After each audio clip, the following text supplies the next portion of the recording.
কেউ বলছেন দেশীয় খেলোয়াড়দের সুযোগ দিতে, আবার কারো চোখ ইপিএল এর অষ্টম টায়ারে খেলা জায়ানের দিকে।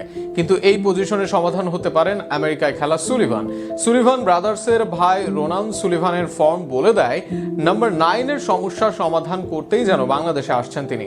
রোনানের বাংলাদেশে আসা ও নাম্বার 9 কে ঘিরে আসা নিয়ে বিস্তারিত থাকছে প্রতিবেদনে।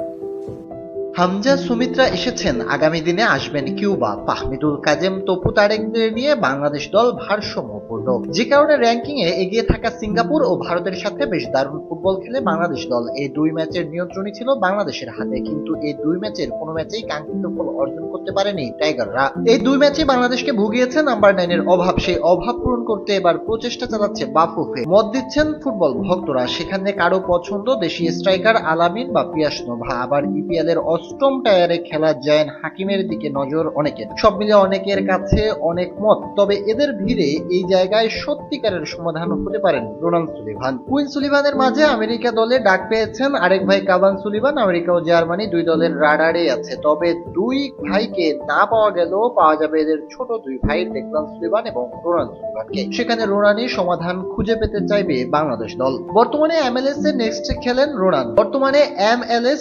খেলেন রোনান। সেখানে একের পর এক দুর্দান্ত পারফরমেন্স করে যাচ্ছেন তিনি। এর মাঝে সর্বশেষ খেলা এক ম্যাচে জোড়া গোল করেন তিনি। সে ম্যাচে 4 গোল দেয় তার দল ফিলাডেলফিয়া ইউনিয়ন, আর সেখানে 2 গোল দেন রোনান। এছাড়া সামাজিক যোগাযোগ মাধ্যমে ভাইরাল হয়েছে তার হেডে গোলের ছবি। সেখানে কোচে যেভাবে অ্যাক্রোবায়োটিক হয়ে হেড দিয়েছেন সেটাই যেন দেখার বিষয়। এখন যেভাবে এগিয়ে যাচ্ছেন তিনি, আগামী দিনে এমএলএস এ নেক্সট প্রোতে যাওয়াতে সময়ের ব্যাপারে তার জন্য, আর তাতেই থাকবেন এমএলএস ক্লাবের বি দলে। এরপর কয়েক বছরের মধ্যে নিজেকে মেলে ধরলে বড় ভাইদের মতো এমএলএস এ দেখা যাবে তাকেও। তবে আনন্দের সংবাদ হলেও রোনান বাংলাদেশের হয়ে খেলতে চান। এর আগে বাংলাদেশ নিয়ে সামাজিক যোগাযোগ মাধ্যমে ছবিও দিয়েছেন তিনি। বাফুফের সহ সভাপতি জানিয়েছেন অনূর্ধ্ব 23 দলের জন্য ডাকা হবে রোনানকে। সেখানে অনূর্ধ্ব 23 দলে এসে সরাসরি যোগ দিবেন তিনি, যে কারণে প্রতিভাবান রোনান অনূর্ধ্ব 23 থেকে বাংলাদেশ জাতীয় দলে খেলতে হয়তো খুব বেশি সময় নেবেন না তিনি, যে কারণে